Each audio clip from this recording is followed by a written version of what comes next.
BFM Business, intégral placement, 10h midi, 100% placement. On accueille Benoît Lombard. Bonjour Benoît. Bonjour messieurs. Bonjour. Associé gérant de Vitam MFO. On parle beaucoup de tout ce projet de loi de finances 2018. Est-ce qu'on peut commencer par reposer le décor, histoire que tout le monde qui n'aurait pas suivi les votes des uns, les choix des autres, les arbitrages, que tout le monde soit sur un même pied d'égalité. On remet le décor. Le décor est très simple. La première partie du projet de loi de finances 2018 a été adoptée à l'Assemblée nationale le 24 octobre dernier. Là, ils sont en train de discuter sur la deuxième partie qui concerne moins les particuliers, avec les modifications dont on va parler afférentes à la fiscalité patrimoniale. Puis après, on ira au Sénat le 23 novembre, et puis il y aura la navette parlementaire, on reviendra à l'Assemblée nationale qui aura le dernier mot. Bon, ISF remplacé par l'IFI, on a de la CSG, on a du prélèvement forfaitaire unique, voilà, ça c'est le menu en gros. Voilà, Cédric, exactement cela. 3 réformes fondamentales en matière de fiscalité patrimoniale, car je rappelle que l'économie générale du système, des systèmes, c'est 10 milliards d'impôts en moins pour l'ensemble des Français à l'horizon, non pas 2017, enfin 2018 au début de l'année, mais à la fin de l'année, hein, donc pour 2019 en réalité. Donc l'IFI c'est l'impôt sur la fortune immobilière, c'est l'impôt qui repose sur l'immobilier, tout l'immobilier, rien que l'immobilier. Exit l'ISF, 150 000 contribuables à peu près qui devraient être touchés par cette IFI, contre à peu près 350 000 sur l'ISF. Des rentrées fiscales budgétées à peu près de l'ordre, c'est très difficile, de 850 millions d'euros. C'est très difficile parce qu'on pourrait mettre en face de l'actif taxable à l'IFI, hein, je rappelle que c'est les mêmes seuils, les mêmes abattements et les mêmes taux que l'ancien ISF.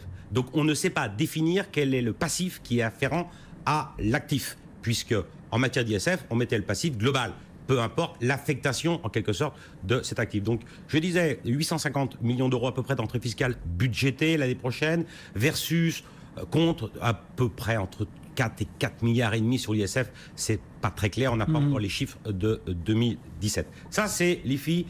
Deuxième réforme fondamentale, l'article 11 du projet de loi de finances 2018, c'est le prélèvement forfaitaire unique, la flat tax. Et là il y a un point qui est important. Flat tax, c'est 12,8 de prélèvements qui vont remplacer l'impôt sur le revenu. Mais je voudrais rappeler une chose très simple. Pour une part fiscale, au-delà de 9 700 euros, pardon, j'y arrive, donc de rentrée fiscale, on est déjà à 14%, donc à peu près tout le monde va y gagner. Et puis, deuxième partie de la flat tax, c'est effectivement les prélèvements sociaux qui vont augmenter de 11%, puisqu'on va passer de 15,5 à 17,2. Donc 17,2 plus 12,8, ça nous fait cette flat tax à 30%. Bon, tout ça a eu des conséquences, entre guillemets, ou va avoir en tout cas des conséquences, en tout cas a entraîné un débat, et notamment autour de l'assurance vie, puisque ça change quand même pas mal de choses sur les durées de détention, etc. Comment est-ce qu'on regarde évoluer finalement ce véhicule d'investissement patrimonial qu'est l'assurance vie au regard de cette nouvelle loi de finances? Alors, flat tax, taux unique, quels que soient les revenus patrimoniaux. Et quand je dis revenus patrimoniaux, je vise les intérêts, les coupons, les dividendes, mais aussi, bien évidemment, les plus-values. Et ça va effectivement s'appliquer pour l'assurance vie ou les contrats de capitalisation, pour les produits émis par des assureurs, depuis les versements qui sont opérés depuis le 27 septembre dernier. Date de l'annonce du projet de loi. Date de l'annonce du projet. Donc là, il va y avoir 2 régimes. Tout ce qui a été fait avant le 27 septembre dernier, eh bien, supportera la taxation au taux dégressif. Rappelons-nous, 35% plus 17,2, ça fait 52,2 pour les contrats qui ont moins de 4 ans, entre 4 et 8 ans, enfin à l'issue de la 4e année, donc entre 5 et à l'issue de la 8e, 9e année, eh bien, on a un taux de 15 plus 17,2, donc 32,2, supérieur. Et puis, au-delà de 8 ans, là, du coup, il y a un petit bonus, parce qu'on n'a pas la flat tax à 12,8, enfin, le taux de l'IR de 12,8, mais on aura 7,5 au-delà de 9 200 euros d'intérêt réputé retiré chaque année, plus évidemment les prélèvements sociaux à 17,2. Donc on sera à 23.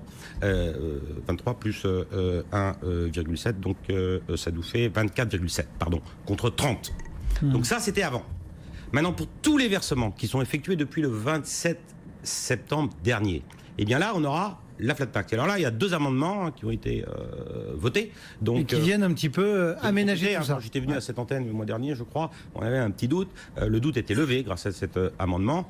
Tout ce qui a été fait avant le 27 septembre, là, c'est les taux dégressifs que j'ai visés. Puis tout ce qui est fait après le 27 septembre, quelle que soit la prime qui est versée sur le contrat, puisqu'avant on avait ce fameux seuil de 150 000 euros, eh bien, sera taxé à 30%. Donc, sanctuarisons les vieux contrats d'assurance vie, puisqu'on sait qu'on aura une fiscalité dégressive. Et puis, sur les nouveaux versements, plutôt que de faire un compartiment spécial au sein du contrat d'assurance qui risque de poser des difficultés, eh bien, souscrivons un nouveau contrat où là, on sera certain qu'on sera taxé à 30%. Ainsi, le particulier aura la maîtrise de la fiscalité inhérente à ses investissements. Cette stratégie, elle est bonne pour les investisseurs, mais il n'y a pas que les investisseurs qui sont concernés par tout ce qu'il y a dans ce projet de loi de finances. Il y a aussi d'autres catégories, par exemple. Il y a une catégorie, effectivement, Cédric, qui nous intéresse, c'est les dirigeants d'entreprise. Ouais. Alors là, quelle sauce ils sont mangés? Alors, ils sont mangés puisque à partir du 1er janvier prochain, la flat tax s'appliquera, donc les 30%, à la fiscalité des cessions de titres de PME. Aujourd'hui, on avait, je vous l'ai raconté aussi à cette antenne, pas mal de fois, il y avait 175 cas de taxation différents. Il n'y en a qu'un seul, 30%, c'est simple, c'est lisible, c'est facile. Ça, c'est point positif. Ça, c'est le point positif. Le point négatif, c'est un peu la stratégie. Alors, on va essayer de résumer la chose de la manière la plus simple pour les dirigeants de PME. Pour tous les titres qui ont été acquis avant le 1er janvier 2018, eh bien, là, ils auront la faculté, pour les cessions qui sont réalisées post-1er janvier 2018, ou d'avoir le prélèvement forfaitaire unique, mais ils peuvent y renoncer. Mais s'ils y renoncent, ils renoncent globalement. Et on ne peut pas y faire cas par cas. Non. Pour celui-là, je vais prendre le prélèvement, pour celui-là, Le dirigeant d'entreprise qui veut vendre sa boîte, eh bien, il sera taxé à 30%, à supposer qu'il n'y ait pas renoncé dans le cadre de la gestion de son portefeuille de valeurs mobilières, par exemple. Donc, il faut faire attention, parce que où on y renonce, et auquel cas, on est à 30%, donc on n'est pas à 30%, pardon, on est à la fiscalité progressive, donc où on n'y renonce pas, on est à 30%. Et là, quelle est la catégorie d'investisseurs, de PME, de patrons de PME qui a à se poser la question? C'est les dirigeants de PME qui ont acheté des titres de PME moins de 10 ans après leur création, qu'ils ont détenus 8 ans. Car eux étaient taxés entre 20 et 26%, donc selon, puisque c'est à 175 cas de taxation différents, donc selon leur fiscalité progressive, puisque le taux marginal était 45%, pour l'abattement de 85%. Donc, on avait une catégorie d'investisseurs qui avaient moins de 30%. Ceux-là, il faudra qu'ils fassent attention. Et puis, il y a ceux qui auront, après le 1er janvier 2018, acquis des titres. Eux, il n'y aura pas de possibilité autre que d'opter pour le prélèvement forfaitaire unique à 30%. Quand on fait la synthèse, qu'on regarde toutes ces stratégies qui doivent s'adapter au projet de loi de finances, est-ce qu'il y a plus de gagnants ou est-ce qu'il y a plus de perdants? Il y a plus de gagnants. Parce que ceux qui bénéficiaient de l'abattement de 85% en dirigeants de PME, ils étaient en réalité très peu nombreux. C'était les fameux pigeons, les volatiles qui se sont envolés. Donc eux, ils perdent un petit peu, entre 4 et, dans le meilleur des cas, 9,8%.